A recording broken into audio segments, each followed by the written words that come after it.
Hello नमस्कार दोस्तों, कैसे हैं आप? उम्मीद करता हूँ अच्छे होंगे, दुरुस्त होंगे। चलिए स्टार्ट करते हैं। आज हम स्टार्ट कर रहे हैं भाई पशुपालन, एनिमल हस्बेंड्री, एग्रीकल्चर सुपरवाइजर के लिए 15 दिन की अपनी डेली क्लास होगी और 15 दिन में पूरा का पूरा जो पशुपालन यानी एनिमल हस्बेंड्री है उसको कवर कर लिया जाएगा। तो आप चैनल को सब्सक्राइब कर लीजिए और वीडियो को लाइक कर दीजिए। चलिए स्टार्ट करते हैं। सबसे पहले हम बेसिक पढ़ने वाले हैं और तो पूरा का पूरा ट्रिक के माध्यम से मैं इसको याद करवा दूंगा। मैं भी एक स्टूडेंट हूँ और स्टूडेंट की जो फीलिंग्स है वो अच्छी तरह से समझ सकता हूँ भाई। तो चलिए स्टार्ट करते हैं। केंद्रीय कृषि एवं कृषि कल्याण मंत्री, देखिए इसको आप याद करना है। केंद्रीय कृषि, देखिए सेंटर का है, केंद्रीय कृषि एवं किसान कल्याण मंत्री, ये है शिवराज सिंह चौहान। शिवराज सिंह चौहान है वो 32वें नंबर के क्या है, मंत्री है, कृषि और किसान कल्याण मंत्री। अब इसके बाद देखिए केंद्रीय पशुपालन, डेयरी और मत्स्य पालन मंत्री है वो राजीव रंजन है, यानी ललन सिंह, ललन सिंह के नाम से जाने जाते हैं। तो राजीव रंजन जी है वो है केंद्रीय पशुपालन, डेयरी और मत्स्य पालन, दोनों ही आ गए। कृषि और किसान कल्याण शिवराज सिंह चौहान है, 32वें नंबर के हैं। और केंद्रीय पशुपालन, डेयरी और मत्स्य पालन मंत्री है वो राजीव रंजन है, ललन सिंह है।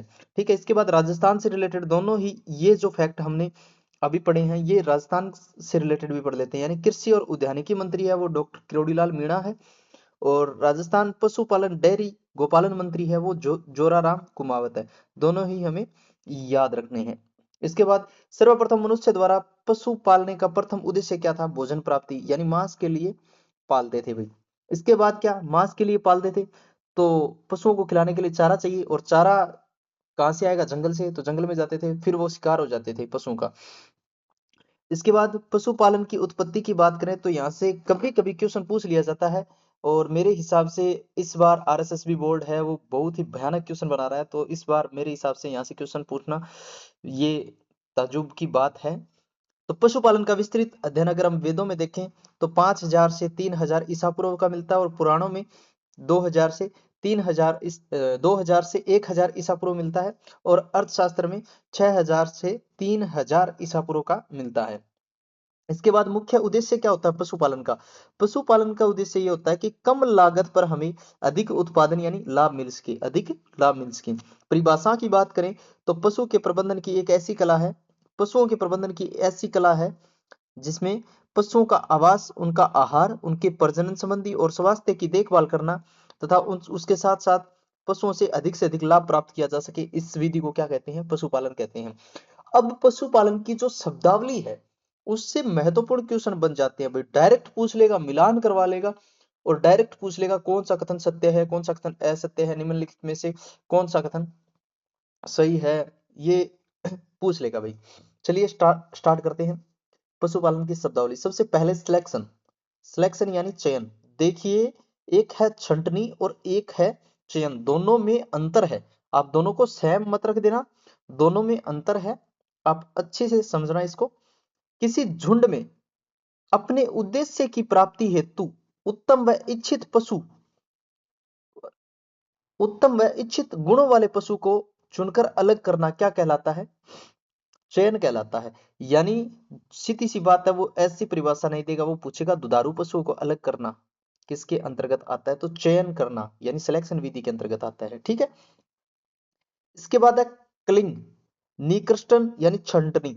तो जो बीमार होते हैं या अनुत्पादक, अनुत्पादक जिससे उत्पादन नहीं हो रहा हो, या अवांछित पशुओं को स्वस्थ नहीं, स्वस्थ पशुओं से अलग करना क्या कहलाता है? कलिंग कहलाता है, यानी छंटनी कहलाता है। उसके बाद नेक्स्ट है डोकिंग। डोकिंग है वो 1 से 2 सप्ताह की उम्र में जो भेड़ है उसकी पूंछ काटने की जो क्रिया है वो डोकिंग कहलाती है। और डिटेलिंग अन्य पशुओं में कहलाती है। डिटेलिंग, देखिए 3 चीजें बताता हूं मैं आपको। डोकिंग होता है वो 1 से 2 सप्ताह के बीच भेड़ों की पूंछ काटने की क्रिया है, वो डोकिंग कहलाती है। और यही क्रिया अन्य पशुओं में की जाती है, उसे डिटेलिंग कहते हैं। एक होता है डिटेसलिंग, जो मक्का में नर पुष्प होता है उसको हटाने की जो प्रक्रिया है उसे डिटेसलिंग कहते हैं। तीनों ही आपको याद करना है। इसके बाद फलसिंग। फलसिंग क्या होता है कि भेड़ों में जब प्रजनन मौसम शुरू होता है उसके 2 से 3 सप्ताह पूर्व जो अतिरिक्त आहार दिया जाता है उसे फलसिंग कहा जाता है। इंपॉर्टेंट है भाई, पीछे पूछा गया था ये। तो फलसिंग किसे कहा जाता है? फलसिंग कहा जाता है भेड़ में प्रजनन जो मौसम शुरू होता है उससे 2 से 3 सप्ताह पहले उन्हें अतिरिक्त आहार देना प्रारंभ कर देते हैं, जैसे 250 ग्राम दाना प्रतिदिन का। किसमें? भेड़ों में। तो उसे क्या कहा जाता है? फलसिंग, यानी ज्यादा से ज्यादा प्रजनन दर को बढ़ाना है, इसलिए उसे 10 से 20% बढ़ाया जाता है। नेक्स्ट है डिबलिंग, सॉरी डिबकिंग। डिबकिंग क्या है? मुर्गियों में जो 1 माह की आयु में जो चोंच है उसको काट दिया जाता है डिबिकर से। डिबिकर नाम से एक यंत्र होता है, उससे 1 माह की आयु में मुर्गियों की जो चोंच है उसको काट दिया जाता है अभी। तो ऊपरी चोंच का 1/4 भाग काटा जाता है और निचली चोंच का 1/8 भाग, यानी निचली चोंच कम काटी जाती है, बल्कि ऊपरली चोंच ज्यादा काटी जाती है। चोंच काटने का जो यंत्र होता है उसे डीबीकर कहा जाता है। क्या कहा जाता है? डीबीकर कहा जाता है। नेक्स्ट है भाई डीवर्मिंग।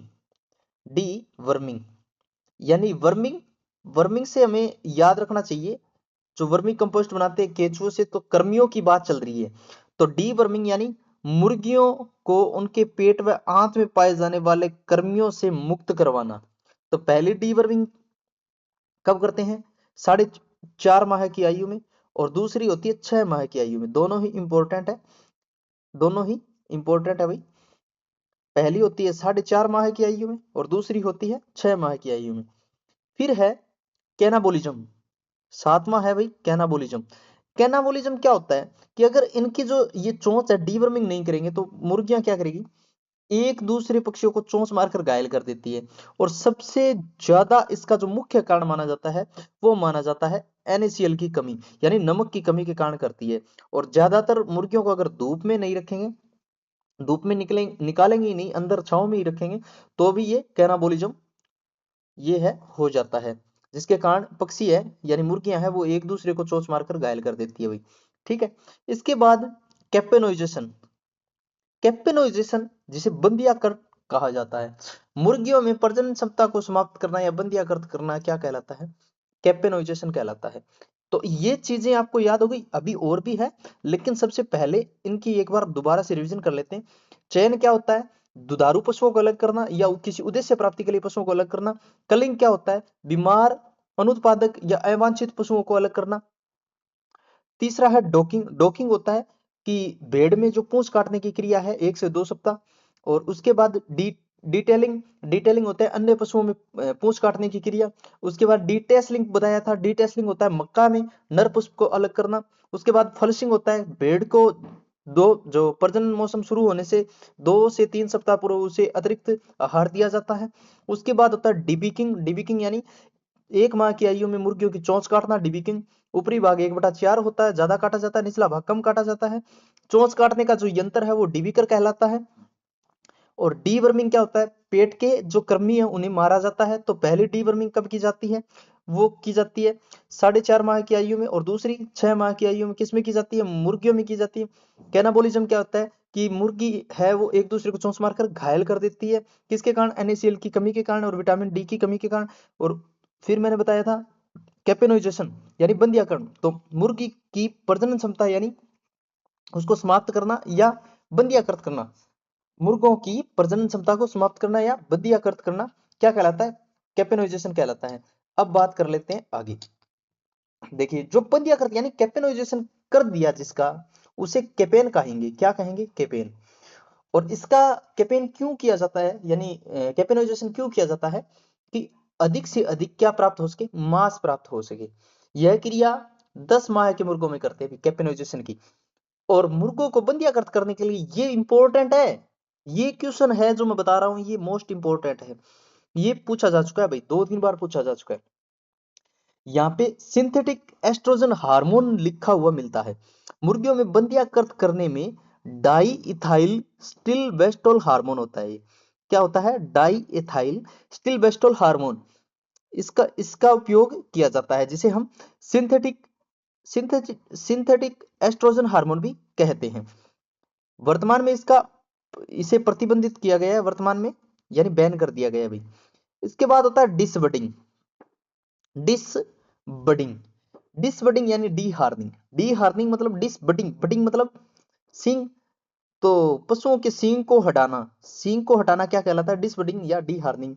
यह प्रक्रिया 7 से 15 दिन की आयु में की जाती है। अलग अलग पशुओं में सींग हटाने की प्रक्रिया है वो अलग अलग होती है। तो इसके बारे में हम विस्तृत अध्ययन आगे करेंगे। फिलहाल हम शब्दावली पढ़ रहे हैं, तो शब्दावली के आधार पे ही पढ़ेंगे, ज्यादा नहीं पढ़ेंगे।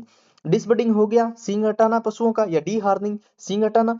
उसके बाद डाउन कवर, डाउन कवर यानी गर्भावस्था में जो बछड़ा देने के 15 दिन पूर्व अनुमानित समय को डाउन कवर कहते हैं। यानी कोई मान लीजिए कोई गाय है, उसके ब्याने के 15 दिन रहे हैं, तो 15 दिन पूर्व का जो अनुमानित समय हम लगाते हैं कि हाँ आने वाले अभी 15 दिनों में ये भी इसका ब्यात होगा या ब्याएगी, तो वो जो समय होता है उसे हम डाउन कवर कहते हैं। फिर होता है स्टीमिंग अप।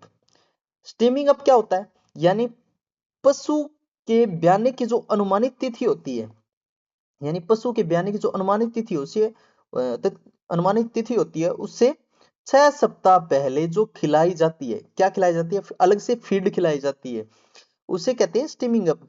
स्टीमिंग अप में क्या क्या होता है अभी इसके बारे में हम विस्तृत बाद में पढ़ेंगे। फिलहाल आप स्टीमिंग अप ध्यान रखें कि 6 सप्ताह पूरा जो खिलाई जाने वाली जो आहार होता है उसे स्टीमिंग अप कहा जाता है।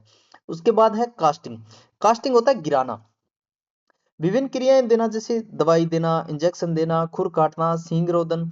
और पशुओं को दाईं तरफ गिराया जाता है। बाईं तरफ क्यों नहीं गिराया जाता, क्योंकि बाईं तरफ रुमेन अमाशय होता है, जिसके कारण पशुओं में आफरा आ जाता है, आफरा आ जाता है, बाद में उठाने में दिक्कत होती है और उनका पेट भी खराब हो जाता है।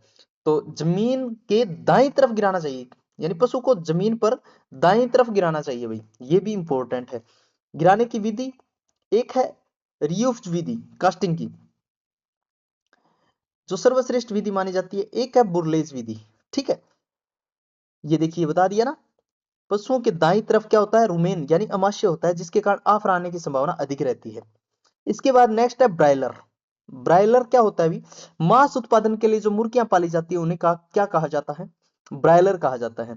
आयु की बात करें तो 2 माह या 6 से 8 सप्ताह। तो 6 सप्ताह के चूजे का जो शरीर का भार होता है वो 1.5 kg होता है। ज्यादा इंपॉर्टेंट क्या है कि ब्रायलर क्या है, ब्रायलर, ये जो आपको शब्दावली पढ़ाई जा रही है आगे डायरेक्ट बताई जाएगी कि ब्रायलर होता है, ब्रायलर से ये करवाया जाता है। इसके बाद रोस्टर्स। रोस्टर्स क्या होता है, 9 से 12 सप्ताह का जो चूजा होता है उसे रोस्टर्स कहा जाता है।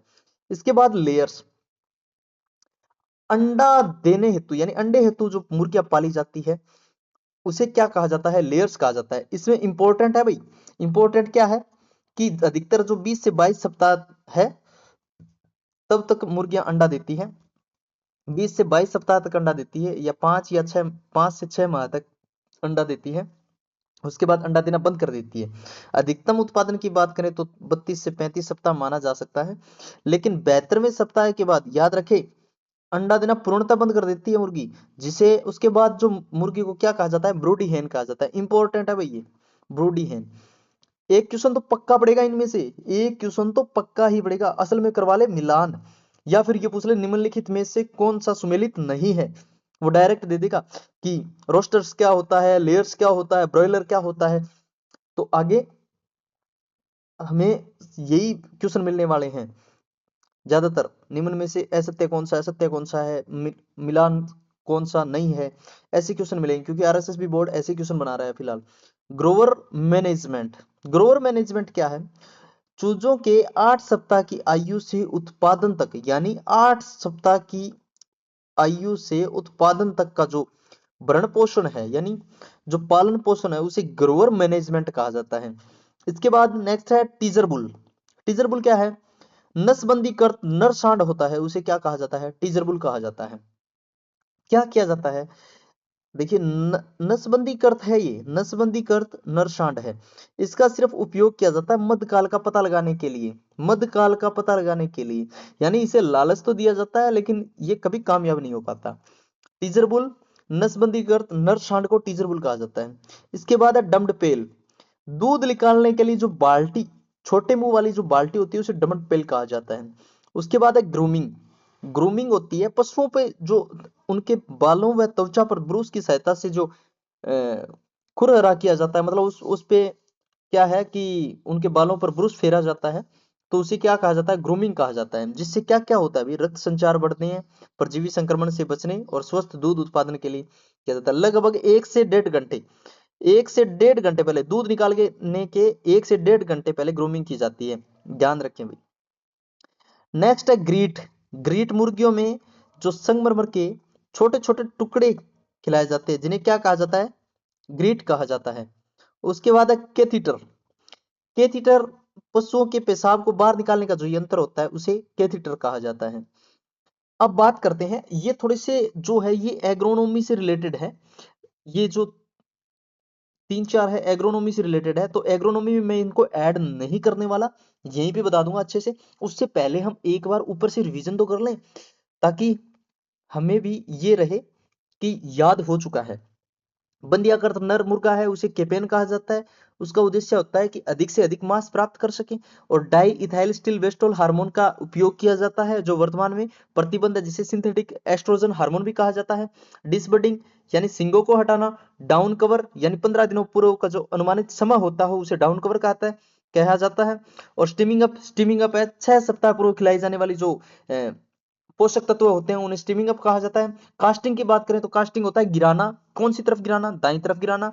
उसके बाद ब्रॉयलर, मांस उत्पादन के लिए पाली जाने वाली जो मुर्गियां हैं उन्हें क्या कहा जाता है, ब्रॉयलर कहा जाता है।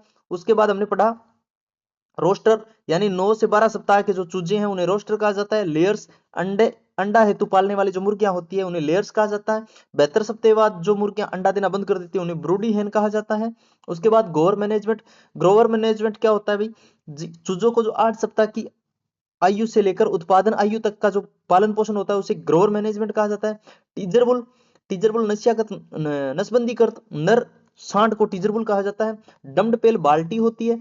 ग्रूमिंग होता है भाई, ब्रूस की सहायता से उनके बालों में त्वचा को साफ करना पशुओं की। और ग्रीट की बात करें, छोटे छोटे संगमरमर के पत्थर खिलाए जाते हैं।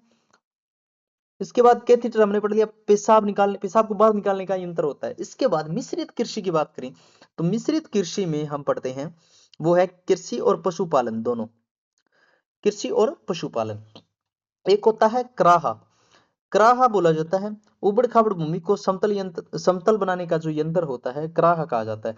यानी ट्रैक्टर के पीछे जोड़ा जाता है, उससे मिट्टी को एक जगह से उठा के और घसीटते हुए ले जाया जाता है भाई। उसके बाद पाटा। पाटा होता है जुताई के पश्चात भूमि को समतल बनाने का जो यंत्र होता है, ठेले तोड़ने का यंत्र होता है, उसे पाटा कहा जाता है। एक होता है नायला।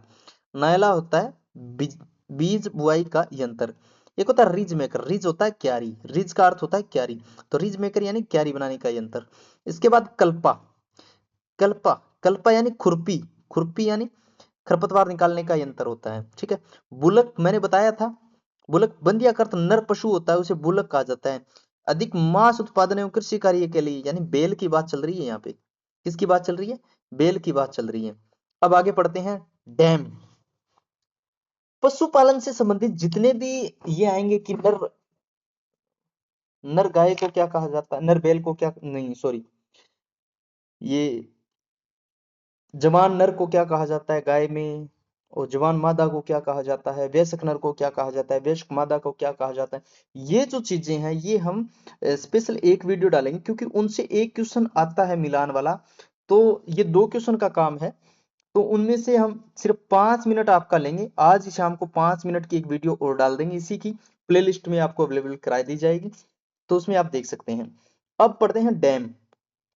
डैम है जो पशु की माता होती है, यानी पशु की माता होती है उसे डैम। और सायर कहा जाता है पशु के नर पिता को, यानी सायर।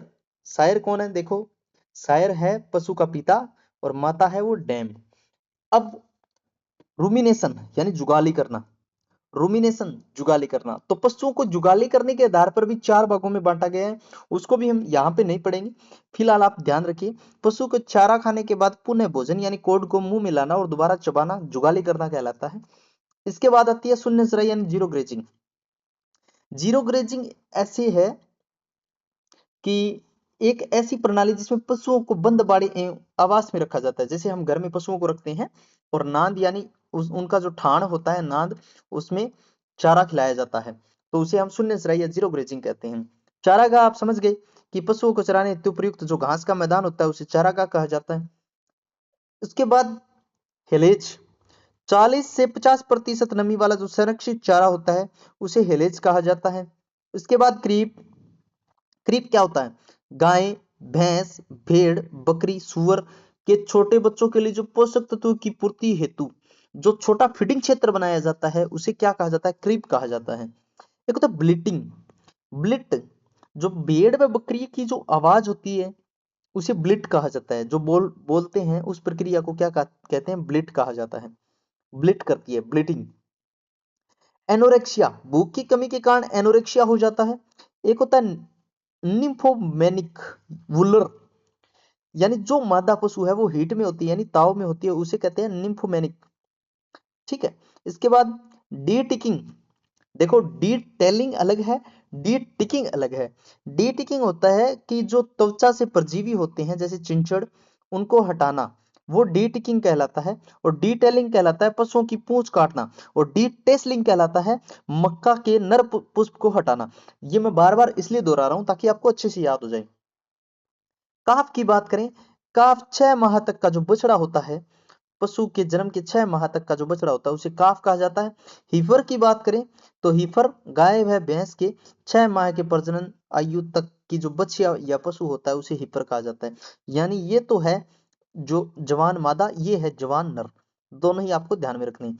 इसके अलावा मैं इसकी अच्छे से एक वीडियो और बना दूंगा ताकि आपको पशुओं से संबंधित जो उनके बच्चों से, उनके आवास से, या उनके चारागाह से, या उनके गुणसूत्र से जो भी एक मैप होगा वो मैं तैयार करके आपको बता दूंगा।